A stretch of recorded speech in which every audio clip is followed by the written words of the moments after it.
কখনো কালেও সমান নয় যারা জান্নাতি আর যারা জাহান্নামী, বরং জান্নাতি হবে যারা সফল হবে, তারা জান্নাতে যারা যাবে তারাই হবে চূড়ান্ত বিজয়ী।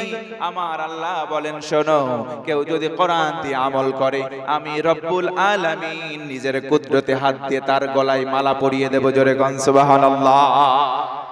অমানা আমিলা বিহি উজরা, আমার নবীজি সেম কথা বলেন, কেউ যদি কোরআনিক আমল করে জিন্দেগি গঠন করে, আল্লাহ নিজে সরাসরি পুরস্কার দেবেন। আরেকবার সুবহানাল্লাহ। মানুষের অন্তর মরে যায় 10 কারণে। 6 নম্বর কারণ হলো অতুকরিহুনান নারা, আমরা সবাই আগুনকে ভয় করি, আমরা সবাই জাহান্নামকে অপছন্দ করি, কিন্তু ওয়ালাম তুরহাবু বিহি, জাহান্নামের আমলগুলো ছেড়ে দেই না।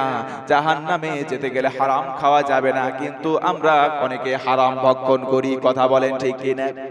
আমরা অনেকে জেনা করি, নাকি জেনা এই সমাজে নাই? জেনা নাই? আছে, আছে, অল্প আছে মাশাআল্লাহ। 14 ফেব্রুয়ারি আছে দেশে? ভ্যালেন্টাইন ডে নাই? নাই, নাই, মাশাআল্লাহ। আমাদের দেশে আছে। অনেক মেয়ে মানুষ শাড়ি পরে, ওই দিনে ব্লাউজ পরে, লাল শাড়ি, ব্লাউজ পরে পিঠ রাখে ফাঁকা, পিঠ একবার ফুটবলের স্টেডিয়ামের মতো মাঠ বানায় রাখে। তা আমি তাদেরকে বলি, ও মা, যারা আমার কথা শুনতেছেন, আপনি যদি ফুটবলের মাঠ তৈরি করে রাখেন, তো যুবক যারা একটু উচ্ছৃঙ্খল আছে, এরা তো মাঝে মধ্যে ফাঁকা ফিল্ড দেখলে একটু নেইমার মেসি সাজতেই চাইবে।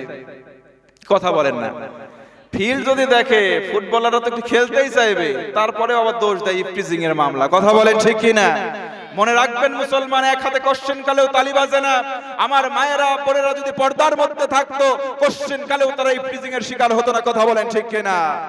এই জন্য তারা যদি নিজেদেরকে আবদ্ধ রাখে, অকরনা ফি বুয়ুতিকুন্না ওয়ালা তাবাররুজনা তাবাররুজাল জাহিলিয়াতিল উলা, জাহিলি যুগের নারীদের মতো তারা যদি নিজেদের রূপ সৌন্দর্য প্রদর্শন করে না চলতো, একটা জায়গায় ইফটিজিং তো দূরের কথা, ধর্ষণ তো অনেক দূরের কথা, নারীদের দিকে চোখ তুলে তাকানোর সাহস কোনো বালকের হতো না। কথা বলেন ঠিক কি না? আমার ভাইয়েরা, এজন্য ইসলাম আমরা মানবো, বলেন ইনশাআল্লাহ। কষ্ট পাচ্ছেন? আরেকটু চলবে? আমার ভাইয়েরা, গভীর মনোযোগ বাড়ান। ইসলাম 10 কারণে আমাদেরকে বলে তোমাদের অন্তর মরে যাচ্ছে। তার মধ্যে 7 নম্বর কারণ হলো ওয়া আনতুম তারিফুনা আন্নাল মাউতা হাক্কুন, আমরা সবাই জানি একদিন মরণ বরণ করতে হবে। ভাইরা বলেন তো, মৃত্যু বরণ করতে হবে, এটা কি বিশ্বাস হয়? সবাই বলেন হয়। একদিন সবাই আমরা হারিয়ে যাব, কোনো সন্দেহ? আল্লাহ রাব্বুল আলামিন নবীজিকে মাধ্যম করে জানালেন, মানুষগুলো সবাই জানে মরবে, কিন্তু মরার জন্য কোনো আমল তারা প্রস্তুতি নেয় না। অথচ আল্লাহ বলেন, তাবারাকাল্লাযী বিয়াদিহিল মুলকু ওয়া হুয়া আলা কুল্লি শাইইন কাদির, الذي خلق الموت والحياة ليبلوكم أيكم أحسن عملا وهو العزيز الغفور। আল্লাহ বলেন, গোলাম শোনো, আমি আল্লাহ তোমাদের হায়াত দিলাম। কেন দিলাম শুনে নাও। কারণ হলো তোমাদেরকে আমি দেখতে চাই তোমাদের আমলের মধ্যে সবচাইতে উত্তম আমল কার আছে, আমি আল্লাহ সেটাই বাছাই করব। কোন সুবহানাল্লাহ। এই নেক আমলের মধ্যে অনেক নেক আমল আছে। আহসান সুপারলেটিভ ডিগ্রি, এটা ইসমে তাফসীল ব্যবহার করলেন। আল্লাহ বলেন বেশি আমল দেখব না। আল্লাহর হাবিব বলেন, আল্লাহ রাসূল বলেন, আল্লাহ তাআলা লা ইয়ানজুরু ইলা সুওয়ারিকুম, তোমার বাহ্যিকটা কি আছে আল্লাহ দেখবে না, ওয়ালাকিন ইয়ানজুরুল্লাহু ফি কুলুবিকুম, তোমার অন্তরে অভ্যন্তরীণ কি আছে আমার আল্লাহ সেটা দেখবেন। ভাইরা, এজন্য অন্তরটা স্বচ্ছ করার দরকার আছে না নাই? আরো জোরে বলেন, আছে না নাই? আমার ভাইয়ের জন্য অন্তর আমরা স্বচ্ছ করব। আমরা আমাদের অন্তরগুলোকে তাজা করার জন্য 2টা আমল করব।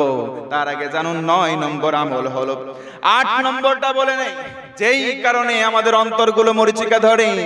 8 নম্বর আমল হলো ওয়া আনতুম তাশতাগিলুনা বিউয়ুবিন নাস, দুনিয়ার খেল তামাশায় বিজি হয়ে আছি আমরা। আজকে আমরা দুনিয়ায় আমরা গা ভাসাই, কিন্তু আমরা যে একদিন চলে যাব, অন্যের ভুল ধরায় ব্যস্ত আছি, নিজের চরকায় তেল দেই না। কথা বলেন আছে না নাই? আল্লাহর হাবিব বলেন এই কারণে মানুষের অন্তর মরে যাচ্ছে। মানুষগুলো অন্যের ভুল ধরে কিন্তু নিজের গায়ের মধ্যে ময়লা একটা বারের জন্য তাকিয়ে দেখে না। এমন মানুষ দু একটা আছে না নাই? অন্যের ভুল ধরার আগে এইভাবে চিন্তা করেন, আহারে দেখি তো আমার মধ্যে কয়টা ভুল আছে। কারণ মানুষ একজনও আমরা ভুলের ঊর্ধ্বে হতে পারি। 9 নম্বর কারণ হলো وأنتم تأكلون نعمة الله ولم تشكروا به। আল্লাহ রব্বুল আলামিনের নিয়ামত আমরা ভক্ষণ করি, প্রতিনিয়ত আমরা আল্লাহর নিয়ামত ভক্ষণ করি, কিন্তু আমরা শুকরিয়া জানাই না।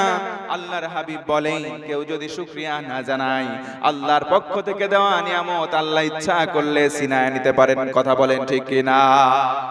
10 নম্বর কারণ হলো وأنتم تدفنوا موتكم ولم تعتبروا منهم।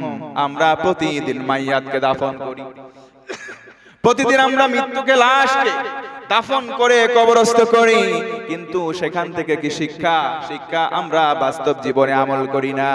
আমার ভাইয়েরা বলেন তো, প্রতিদিন কম পক্ষে আশেপাশে মানুষ মরে কি মরে না?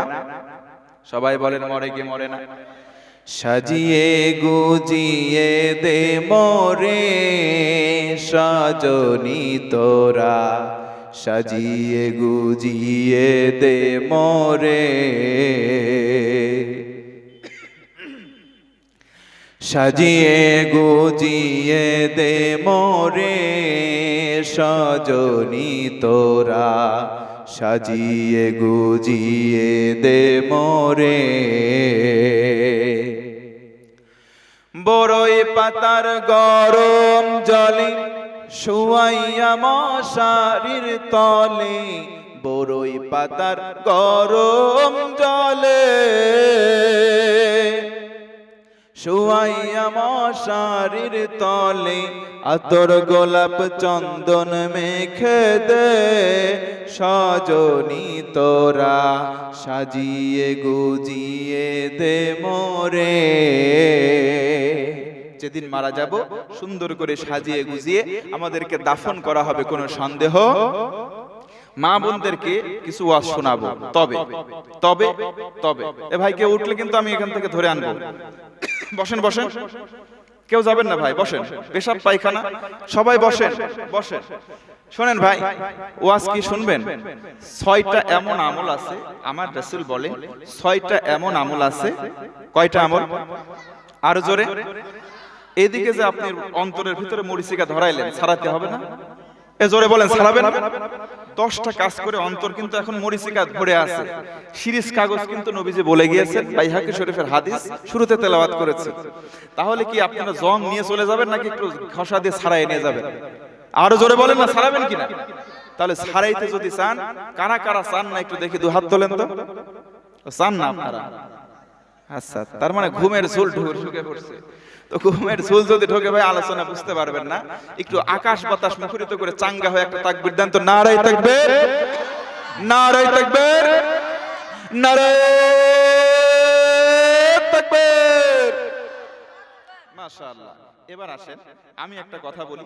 6টা আমল এমন আমল, যেই আমল কোন নর অথবা নারী, আমার মায়েরা আছে, ওখান থেকে রিকোয়েস্ট এসেছে, হুজুর যদি ওয়াজ না করেন তাহলে কিন্তু আটকায় দেব। মানে আটকায় দেব বলতে মহাব্বতে বলেছে, তাদের পক্ষে কিছু কথা বলা। ও মা শোনেন, 6টা আমল বলবো, যেই আমল কোন মুসলমান নর কিংবা নারী যদি করে, আল্লাহর হাবিব বলেন আমি রাসূল তাকে নিজ জামানতে সুপারিশ করে জান্নাতে নিয়ে যাব। আর জোরে বলেন না সুবহানাল্লাহ। 6টা আমল শুনবেন নাকি চলে যাবেন? অন্তরের মরিচিকা দূর করার জন্য 2টা আমল। কয়টা? শুনবেন না চলে যাবেন? আমি বক্তা, এমন বক্তা কোথাও ওয়াজ বাকি রাখি না। অনেক বক্তা আসে ওয়াজ বাকি রাখে, বলে সামনে বছর যদি দাওয়াত দেন এখান থেকে বলবো। আমার দ্বারা ওইসব হবে না। ইউটিউবে ফেসবুকে ঢুকবেন, লিখবেন ABDUL আব্দুল KARIM করিম ARABI আরাবি লিখে সার্চ করবেন, আমার বিভিন্ন আলোচনা দেখবেন। কোথাও আমি অসম্পূর্ণ রাখি না। আপনারা যদি নাও থাকেন, আমি সম্পূর্ণ করেই যাব। কারণ আমরা বক্তারা একটা কথাকে, পয়েন্টকে 2 ঘন্টা টানতে পারি, আবার 2 সেকেন্ডেও শেষ করতে পারি। তাহলে এবার একটা রিকোয়েস্ট করব, মাদ্রাসা, এটা মাদ্রাসা, কেউ উঠবেন না ভাই, অনুরোধ করতেছি। আমি আলোচনা কিন্তু একটা বাকি রাখবো না। মাদ্রাসার জন্য একটু নিবেদিত হওয়া লাগবে আপনাদেরকে। কষ্ট হবে? এই মাদ্রাসা আপনাদের এলাকার প্রতিষ্ঠান না ভাই? আপনাদের কি না? ফেরেশতারা এসে এখানে সহযোগিতা করবে।